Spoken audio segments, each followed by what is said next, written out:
بالله من الشيطان الرجيم بسم الله الرحمن الرحيم الحمد لله رب العالمين والصلاة والسلام على سيدنا محمد سيد المرسلين خاتم النبيين وعلى آله وأصحابه أجمعين بسم الله الرحمن الرحيم يا أيها الذين آمنوا اتقوا الله ولتنظر نفس ما قدمت لغد واتقوا الله إن الله خبير بما تعملون ولا تكونوا كالذين نسوا الله فأنساهم أنفسهم أولئك هم الفاسقون لا يستوي أصحاب النار وأصحاب الجنة أصحاب الجنة هم الفائزون لو أنزلنا هذا القرآن على جبل لرأيته خاشعا متصدعا من خشية الله وتلك الأمثال نضربها للناس لعلهم يتفكرون هو الله الذي لا إله إلا هو عالم الغيب والشهادة هو الرحمن الرحيم هو الله الذي لا إله إلا هو الملك القدوس السلام المؤمن المهيمن العزيز الجبار المتكبر سبحان الله أما يشركون هو الله الخالق البارئ المصور له الأسماء الحسنى يسبح له ما في السماوات والأرض وهو العزيز الحكيم.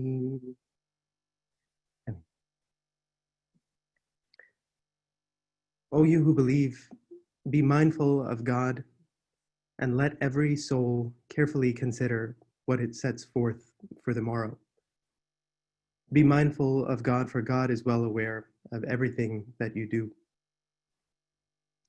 Do not be like those who forget God, and so God causes them to forget their own souls. They are the rebellious. There is no comparison between the inhabitants of the fire and the inhabitants of paradise.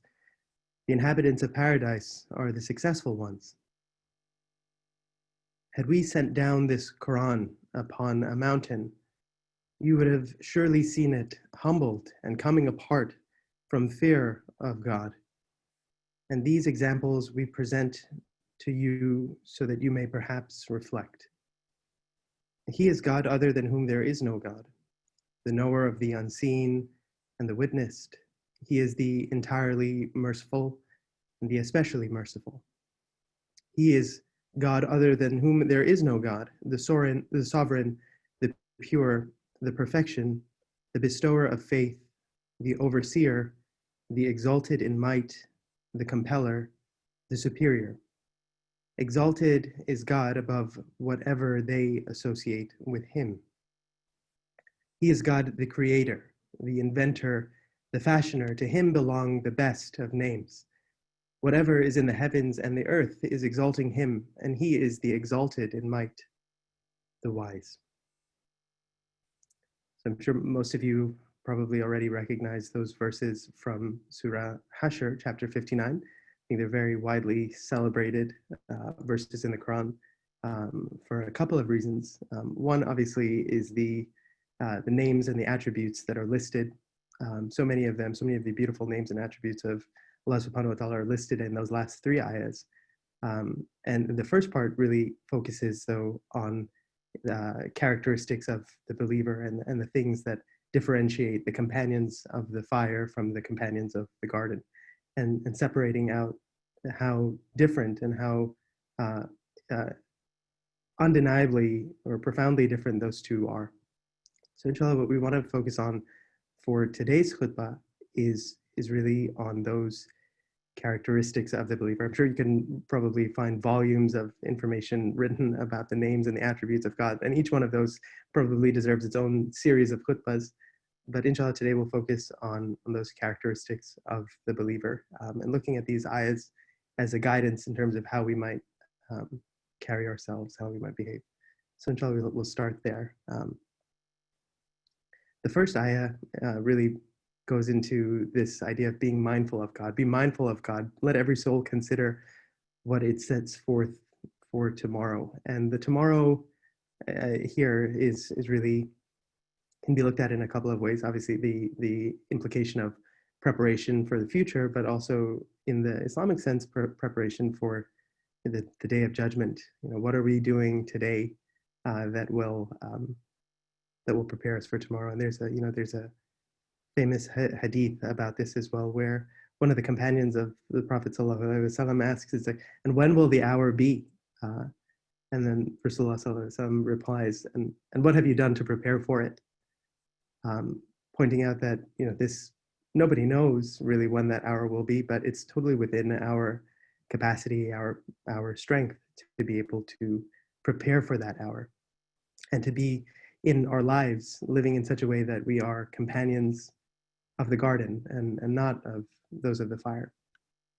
I think there are a lot of things going on in the world right now with social distancing, racial tension, geopolitics, so many confusion, so many distractions that, especially living maybe in a more Western, by definition, a Western society, that we can very easily lose touch. And I find myself losing touch sometimes with certain realities that are given to us or told to us by Allah, the Almighty. And I think one of those things, especially if you look at how people are treating each other, not just with strangers, but we can all relate to relationships and families and how we interact with one another. It's easy to say that I've got all of these things on my plate, so I don't have the time to be compassionate, or that I don't have the time to be caring or considerate, or any other egocentric type of attitude. But inshallah, that's one of the characteristics I think that we can talk about a little bit in this khutbah, about how we can get away from kind of the confusion and the noise of the world, or the experience that we're all living through right now, to appreciate the fundamental, immutable truth that we've been told, and that's been revealed to us by Allah subhanahu wa ta'ala through his messenger, Muhammad sallallahu alaihi wasallam. Do not be like those who forget God, and so God causes them to forget their own souls. I find that to be probably one of the most compelling verses in the entire Quran, because what is it to forget God? And by extension, how can we forget our own souls? How does that even make sense?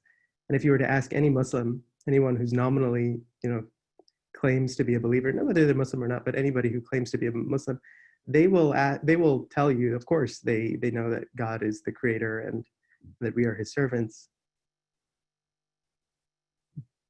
But to what extent does that God consciousness carry itself through to our actions and our behavior, our manners? And I think that's something that I find that I can work on for sure, in the sense that I say that I believe, but then when I'm in a certain situation, I might do something that is maybe not so God conscious, or conveniently at that point in time forgets that God is always watching. He's always there. Not to say that he's watching to keep tabs, but the things that we do as Muslims should be done for the sake of pleasing him, and only him, in the sense that actions when done for ourselves can sometimes steer us in the wrong direction. There's a famous hadith Qudsi about on the day of judgment, the believers will be brought forth to Allah subhanahu wa ta'ala. And then the first of the people against whom judgment will be pronounced in that day will be a man who died the martyr. He'll be brought to Allah and made it known to everyone the favors, and expect to be recognized. And Allah, the Almighty, will say, and what did you do about them? He says, I fought for you until I died a martyr. And then God, Allah subhanahu wa ta'ala, will reply, you've lied. You did die in the fight, but you died so that it might be said of you that he was a courageous man. And so it was said. And then that man would be dragged on his face, they say, dragged on his face and thrown into hell. And the same thing goes on with the person who learns to recite for the sake of maybe for the sake of God, but maybe also for his ego as well. And I think these examples, it goes on with a few more, with the one who is wealthy and dispensed of his wealth. And it comes to this question of what is driving the things that we are doing, what are motivating them. And when we motivate our actions based on the ego or the self-interest, it inevitably leads us, or that ego will inevitably lead us to a place that's not so wholesome, and that is a lot of times very contrary to the Islamic ideals that we try to live up to, or that we aspire to. But this remembrance of God, I think being caught up, at work, in the office, or at the home office now, you're getting bombarded with emails and updates and questions and requests. And I think being in the social isolation, I speak for myself, is that sometimes you just go with the motions, and it's almost like autopilot, where we're not as aware of certain realities around us, and we just do things for the sake of doing them. And the social isolation, I think, can make it worse because we have no reference point. We almost lose our connection. It's famously said of the believers that we are of the people. Our strength comes from our interactions with each other, and how we respond to and help each other, help one another. But in cases of social isolation, it becomes very difficult to do these things, or to have that awareness, or even to the point at which we would question why it is that we do certain things to begin with. And that lack of scrutiny can just lead us in this autopilot type of existence, where before you know it, you're old and looking back at your life and wondering what it is that you've done really, and what have you done really for the sake of God.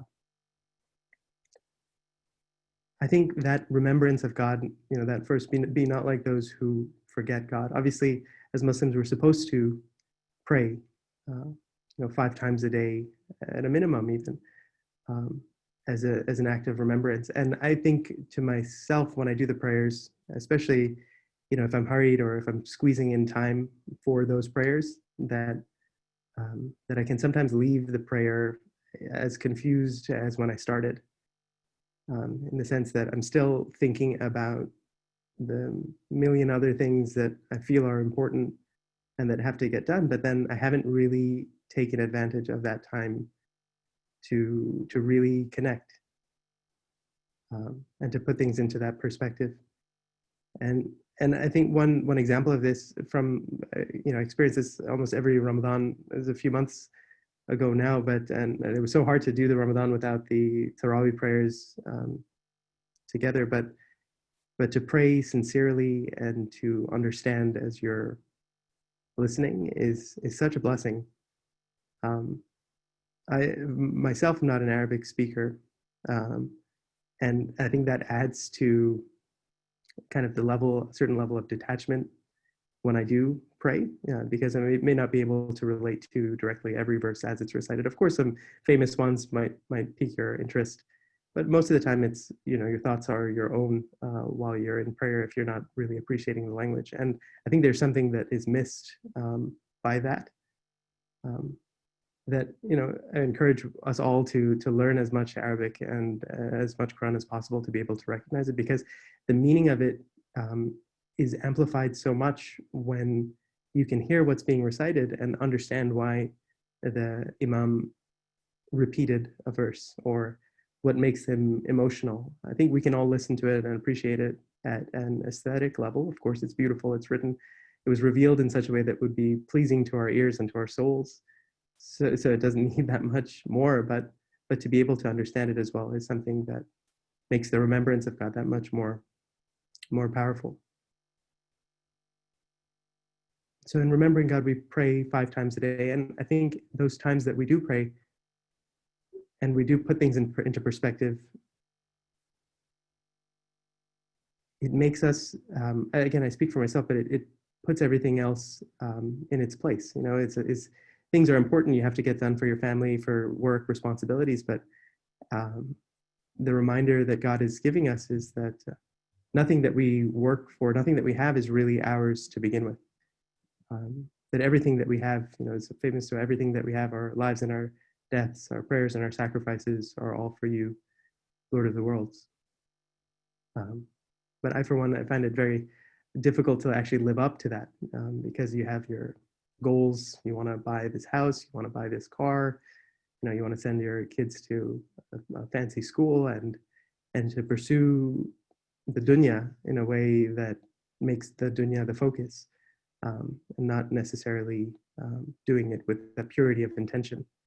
And I think it's something that we can aspire to. It's definitely not easy to do, but to recognize that everything that we have will, at some point, no longer be ours. You know, we'll have to let go of it. I think that mindfulness and do not forget God.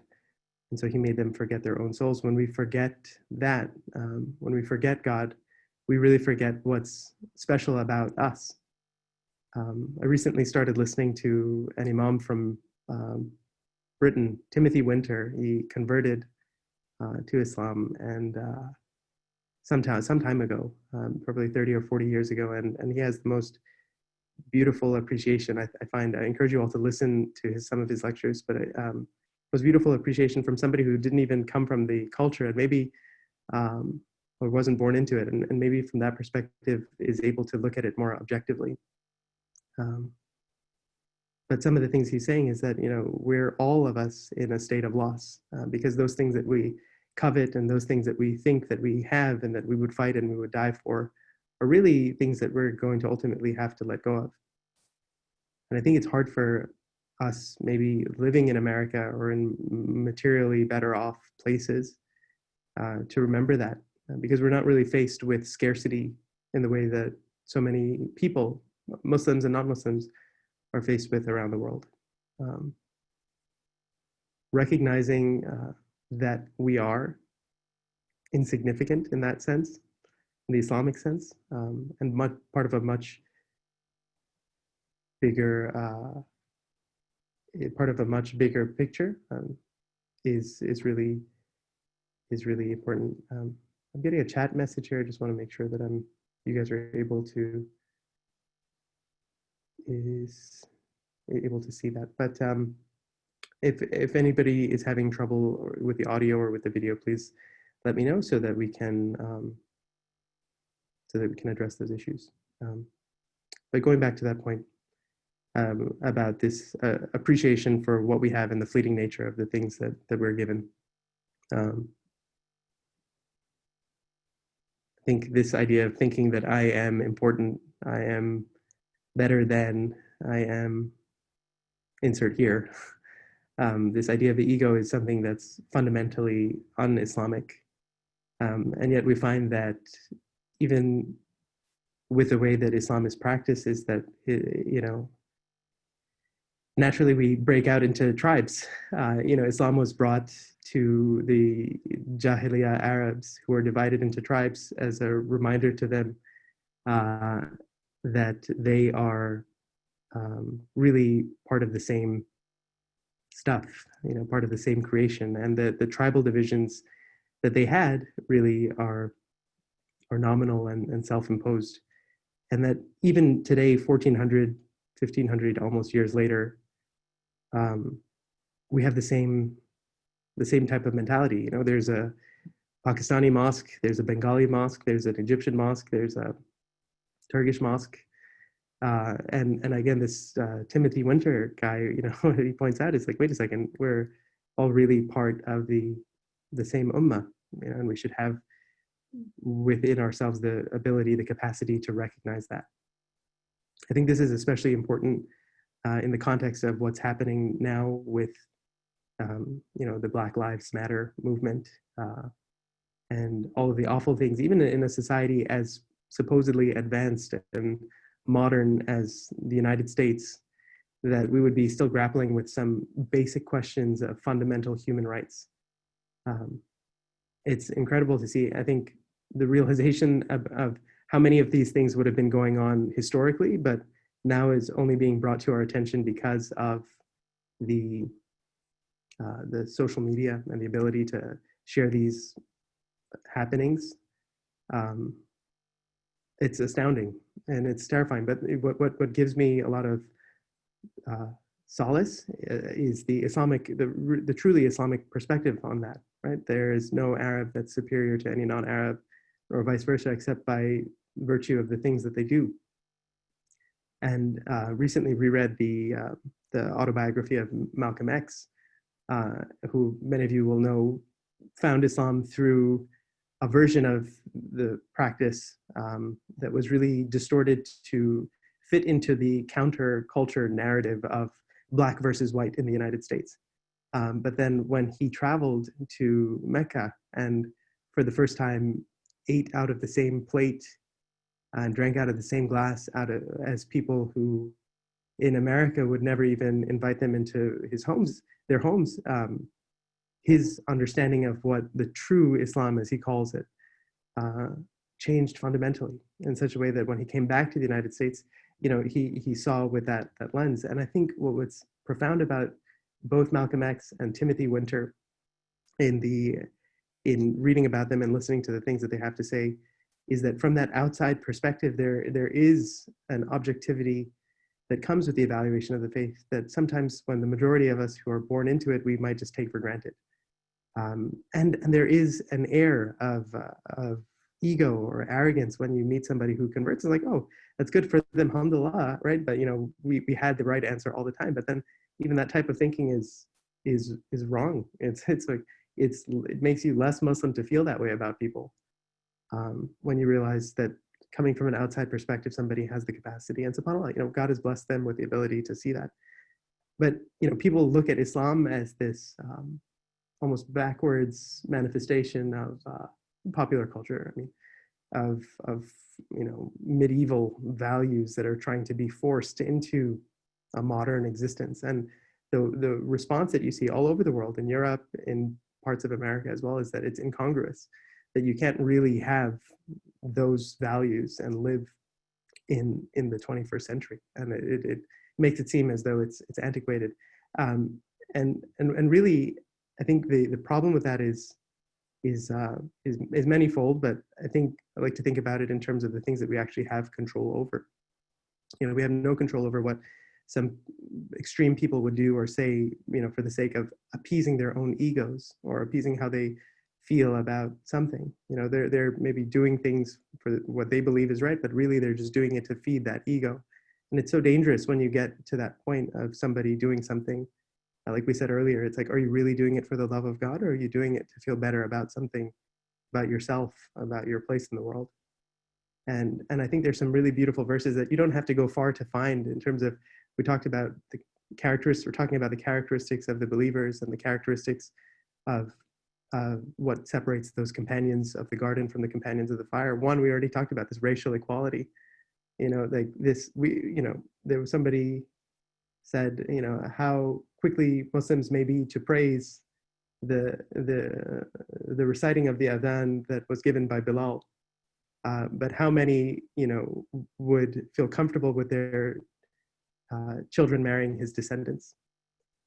And those are cultural questions that strike a nerve, but I think it's important to, because Islam forces us to recognize it. Malcolm X would have walked away from his experience in Mecca and the Middle East and realized or had the courage to say that Islam had dealt with the race problem in that it removes it. And with everything that's going on now, it's I think if anything, it strengthens my personal faith in what we believe, because we're told that the race of somebody or the way that they look doesn't matter. What matters is what they do, the type of person that they are. And it's something to keep in mind when you're told that the things that you believe are antiquated, or that your approach to modern life just doesn't work. I think there's a lack of understanding there and appreciation that we can share, in terms of, in polite ways, what being Muslim really means, and that companionship and that brotherhood. It's not relegated to one group of people or to one group of ideas or to one socioeconomic status. It's really for everybody. And the more that we can see that, the more that we can share, the more Muslim we become. Another thing that we're talking about, how we treat each other from a racial perspective, but also the major criticism of Islam, maybe the relationship with women and how women are treated in very often patriarchal societies, and thinking about what are the things that make us Muslim about the way that we treat women. So many things are publicized about, obviously, Afghanistan and the gender inequality, and there's a whole host of geopolitical factors that are leading up to that, and that we don't have time to get into. But the lasting impression that people have of Islam from that experience is about how oppressive people are, or that society is to women in particular. And obviously, I can't speak to the experience of a woman living in the Islamic context, but I did come across a verse that from Rumi in the Mathnavi, in which he describes the relationship of women to in society, and how the place that they have. And I read it, and it was such a beautiful perspective that I definitely want to share with you guys here. He says, "Water overpowers fire by its terror, yet it boils when it's inside a partition. For when a pot becomes the screen between these two, it makes the water vanish and turns it into air. If you dominate women outwardly, like water over fire, you are dominated inwardly. You are seeking and boiling in desire for women. This is such a special quality in mankind, since love is lacking in animals due to the deficiency in animals. The Prophet ﷺ said, women become very dominant over wise and pious men, yet ignorant men become dominant over women because they go about in a rash and very hot-tempered manner. They are lacking tenderness, kindness, and love because animality dominates over their nature. Love and tenderness are the qualities of humanity, while anger and lust are the qualities of animality. She," referring to women, "is a ray of the beauty of God. She is not a beloved. She is a creator. In that sense, you may say that she is not created." I read this and I think about what he's doing in these verses. She is a creator, and in that sense, you may say that she's not created. I think he's equating very clearly the statement of the prophet to a divine nature of women, in the sense that they are creators and need to be respected and loved and created in those ways. And that you would find yourself as a pious person trying to be pious, you'd find yourself very easily swayed or dominated by that divinity that they carry, that ray of the light of God that women have. And that's the place that they should have in society. So again, when you look at these statements about ignorant men dominate women outwardly, I think it's very easy to see how that might fit into some contexts. Certain countries that don't allow certain things, we have to ask ourselves, like, how true is that, or how much of a true, accurate reflection is that of the Islam or of the companions of the garden? And I think this idea of forgetting your own souls, it strikes me every time, because I think there is, Rumi talks about it in another poem, the self that we share, this idea of us all, whether we're Muslim or not, whether we care to realize it or not, we all belong to the same stuff. We're all part of that same essence. And when we create these partitions, these tribalisms, these ideas of race or religion or creed or color, it's we forget that which is divine in us.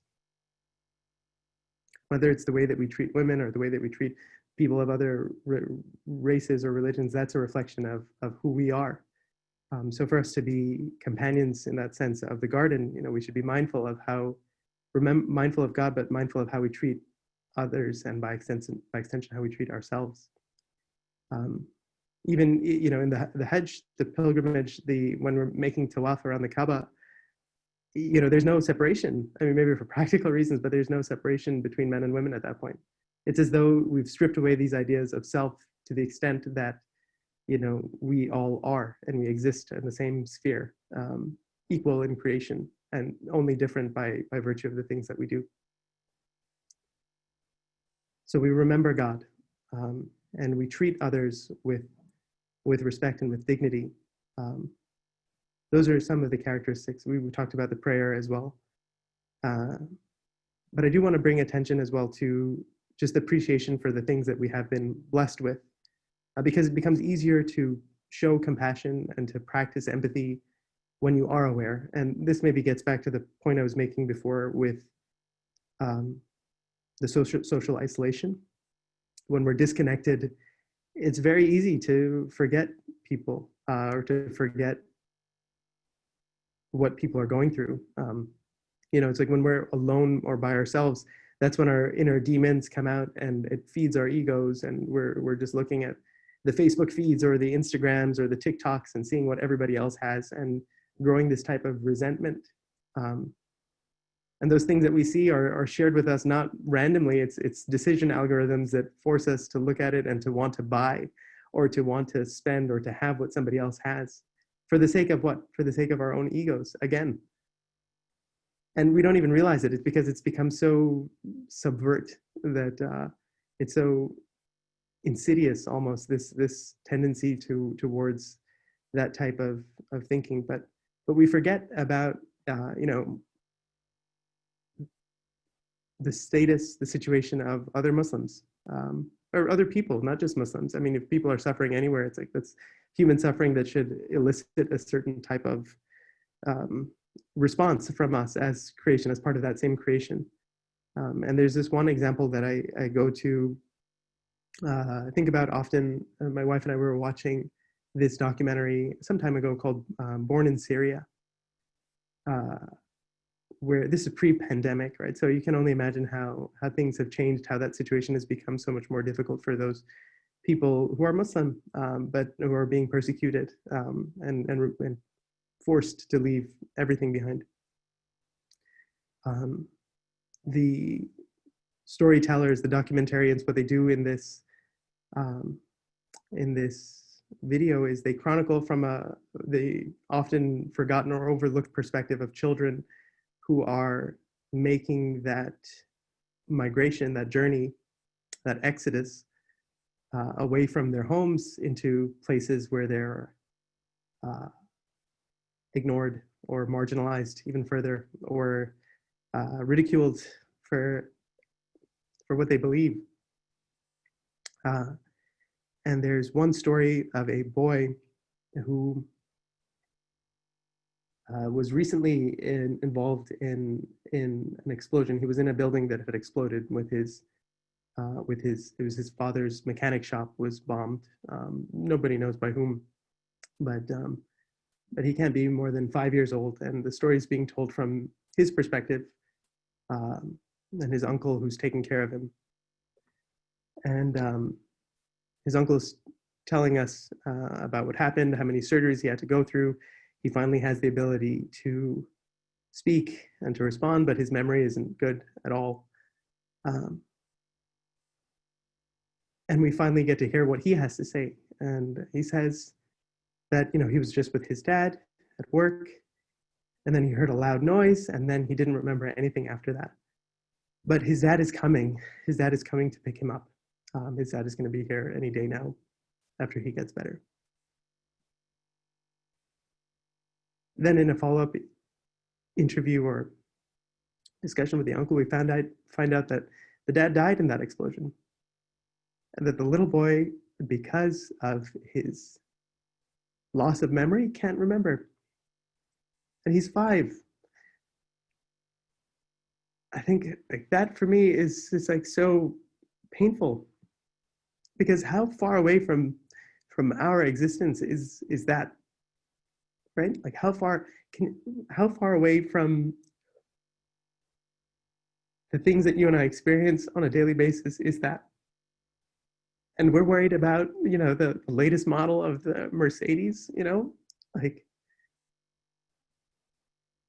that's one of the dangers of this social isolation. And I encourage us all, to find situations that force us to ask these questions and bring out that humanity, because it's so easy to forget or to think that you're the center of the universe. But there are little kids that are living through things that you and I would never be able to imagine. I get emotional when I think about it, because it's just, how awful is that situation? Can you imagine even being the uncle in that case? Having to take care of somebody like that. I think when we stop to appreciate the things that we do have, it makes so many things make so much more sense. As that we realize that those things that we build and that we covet, really, we should be grateful for them. Like there's this tendency that says, if you were to give the son of Adam a valley full of gold, right, he would want to, right? Yet, there's so many of us that don't have anything, and we're here trying to cram things into our pockets. I don't want us to all forget that, when we're isolating, socially comfortable, living in our homes, the air conditioning in the heat of summer, to take that for granted. Right? And I think that appreciation for the things that we have been blessed with is a part of what makes us companions of that garden.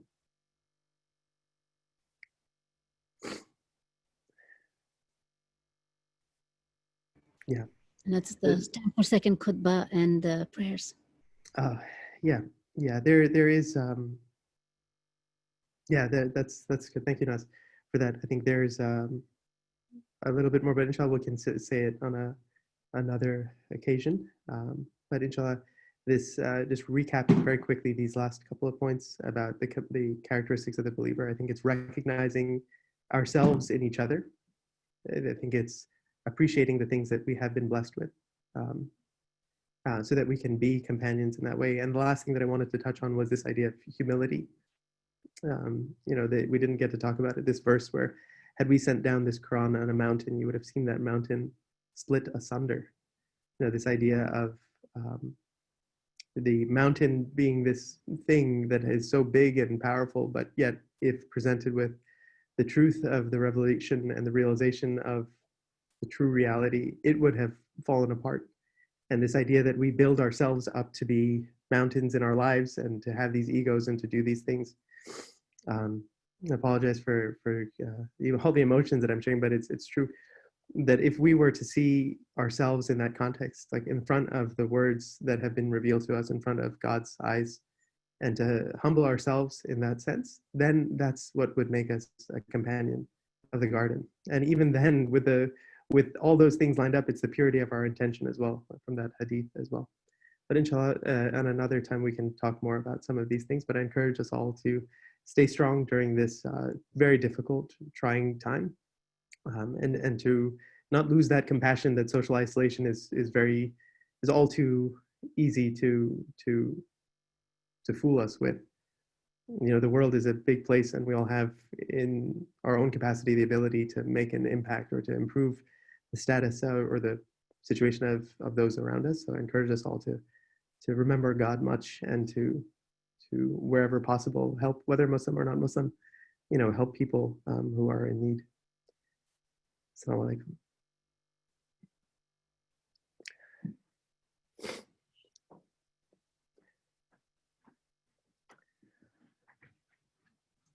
All praises belong to Allah abundantly as He has demanded, and I bear witness that there is no God but Allah, alone without partner, exalted beyond partnership and similarity to all of humanity.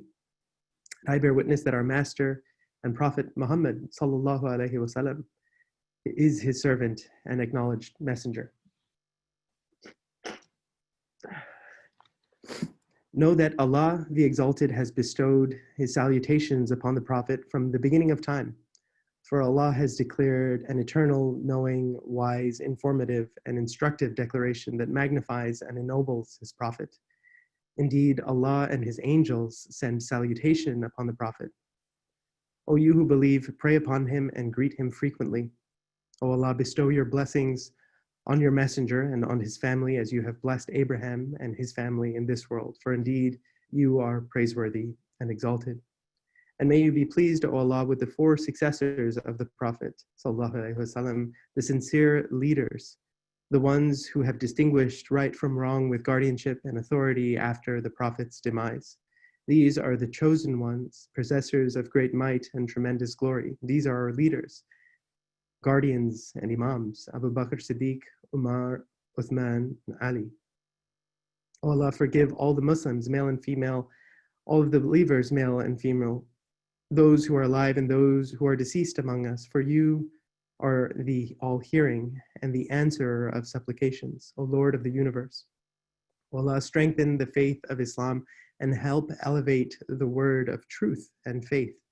O Allah, make the best of our lives their ends, the best of our actions their final ones, and the best day, the day that we meet you, inshallah. Remove from us your hatred and your wrath and anger, and do not place over us people who are neither fearful of you nor who have mercy on us. O Allah, improve our states and heal and correct our conditions. Help us attain those of our aspirations you are pleased with.